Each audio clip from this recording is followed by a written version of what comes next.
MotorWeek is made possible by RockAuto.com.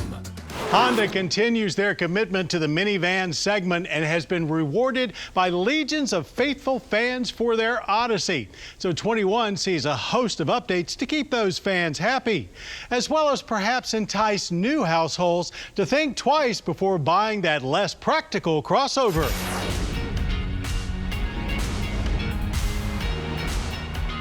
While seeing a minivan roll into the MotorWeek lot for testing certainly won't draw the crowds of, say, a high-end sports car, depending on where you are in your life stages or what vacation plans you may be contemplating, a minivan could be a dream come true.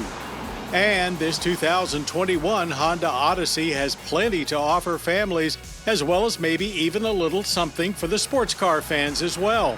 That's primarily because it continues to be a minivan that we actually enjoy driving.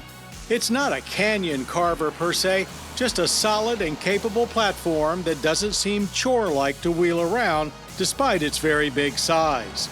And indeed, getting right to the track, our test driver found it quite fun to run through our slalom course and not just, quote, for a minivan, unquote. The lack of body roll was comforting, and the Odyssey changed directions really well. We could feel some stability control working in the background, but it never stepped in fully to shut things down like we've seen in many family haulers. Nothing new in the powertrain department, still front drive only, no all-wheel drive is available, but the 280 horsepower 3.5-liter V6's 262 pound-feet of torque is more than adequate to get a family van load up to speed quickly and tow the minivan typical 3,500 pounds. Originally just available in touring and elite trims, a 10-speed automatic transmission is now standard across the board. The combo propelled our Odyssey to 60 in just 6.8 seconds, a bit quicker than in 18 when this gen debuted. Full throttle launches will spin the wheels a bit, but again here the traction control system seems to just aid in finding grip, getting you away with confidence instead of just halting progress. Automatic shifts are quite gentle and there's no real drop-off in power as you make your way to the higher gears. Quarter mile completed in 15.2 seconds at 95 miles per hour. Braking performance was decent as well. Stops were solid and stable, with a 112-foot average from 60, though the brake pedal did start to get mushy after a few runs. As much as we appreciate the Odyssey's above-average ability, none of that is really necessary for a minivan. It is, of course, what's inside where minivans tend to really make your life easier. There's not only comfortable seating for 7 or 8, but a massive cargo van's worth of space when you need it, plus things that today's family depend on, like lots of small item storage, multiple cup holders at every conceivable location, and of course charging ports are all well represented here. Tech upgrades for 21 include a new rear seat reminder system integrated into Cabin Watch. So not only do you get a prompt to check the rear seats, but can actually see them right in the central screen.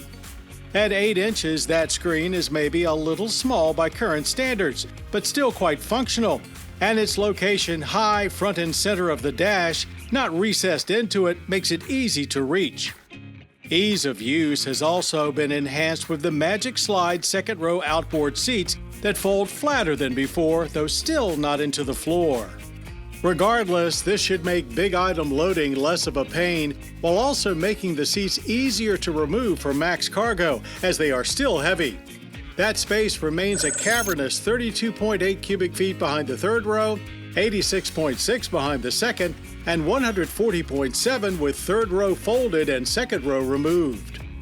All but the base LX get material and trim upgrades, Elite getting even more piano black trim than before, as well as additional luxury-minded touches. New features have also been added to the Honda Sensing Safety Suite, which is now standard with all trims. The Odyssey is certainly not the prettiest of machines, even standing out in the minivan class, but they've tried to add a little more form to the function for 21. There's the expected new grille and front fascia, updated lighting, and black trim connecting the liftgate taillights instead of chrome. But really, it's still a big box on wheels that screams practicality, and there's certainly nothing wrong with that. Government fuel economy ratings are 19 city, 28 highway, and 22 combined. We averaged a good 24.7 miles per gallon of regular. So slightly below average for the energy impact score, 15 barrels of annual oil consumption with 6.5 tons of CO2 emissions. Changes for 21 do come with a price increase, as the base LX is up $1,100 to $32,965. Higher trim levels see less of an increase, with top Elite trim up just $500 to $48,995. The Odyssey has been the best-selling minivan in America for over 10 years now, so clearly Honda has been doing their homework to provide the best overall minivan experience going right now. The 2021 version offers something new and better for every member of the family to enjoy.